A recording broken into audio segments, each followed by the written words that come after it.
بسم الله، السلام عليكم.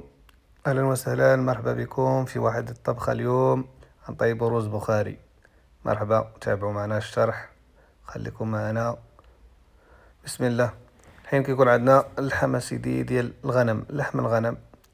شوف لحم الغنم كيكون كنحطوه في الزيت. هاد الزيت لا تشوفوش هاد اللون ديالو، لان هاد الزيت رانا قليت به خيزو، راه كيعطي هداك اللون.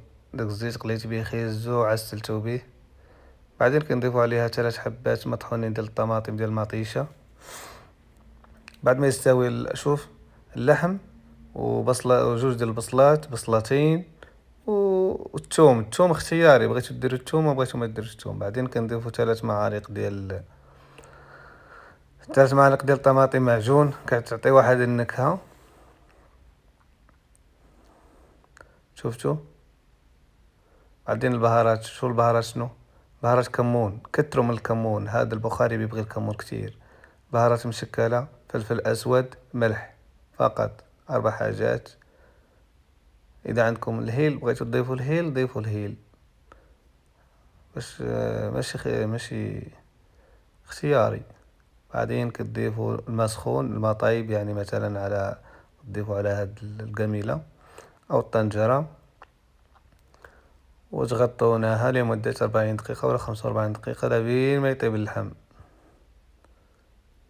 تغطونها لبين ما يطيب اللحم، وبعدين نضيفوا عليها الرز. والرز كيكون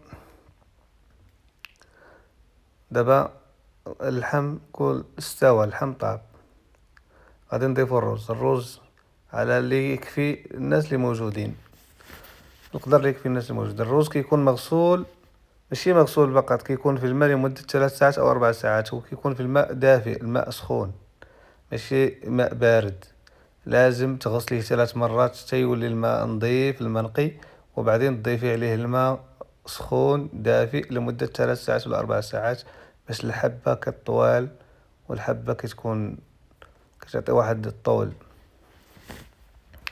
كنضيفو هذا الرز بحال هكا، كنستفوه نقادوه بحال هكا على المرق الحله. وبعدين نشوفو ناخدو القياس ديالنا ديال المرقه، نشوفو القياس كيف.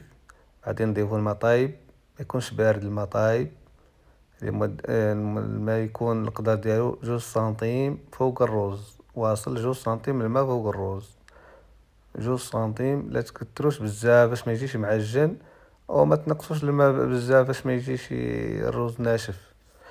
المهم يكون معادل، المهم 2 سنتيم، 2 سنتيم ونصف على فوق الرز.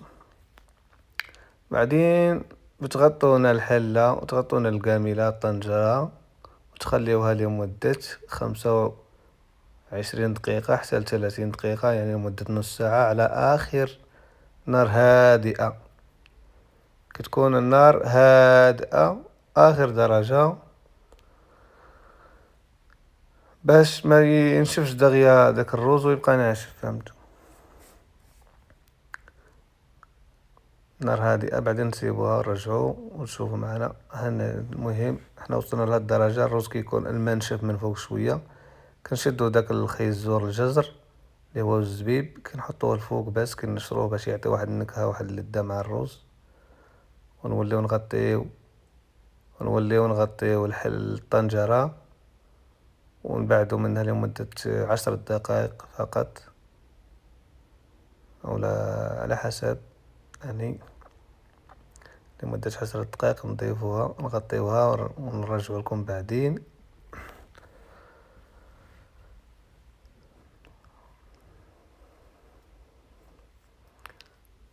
دابا حاليا وصلنا للآخر كنشدو بحال هكا، كنجمعو هداك الجزر و داك خيزو والزبيب الفوق، وكنشدو الرز ونحطو الرز نوريكم. شوفو النتيجة، ها الرز كيف، شوفوا ما شاء الله النتيجة في الأخير. شوفوا الرز كيفاش طالع، ما شاء الله يعني.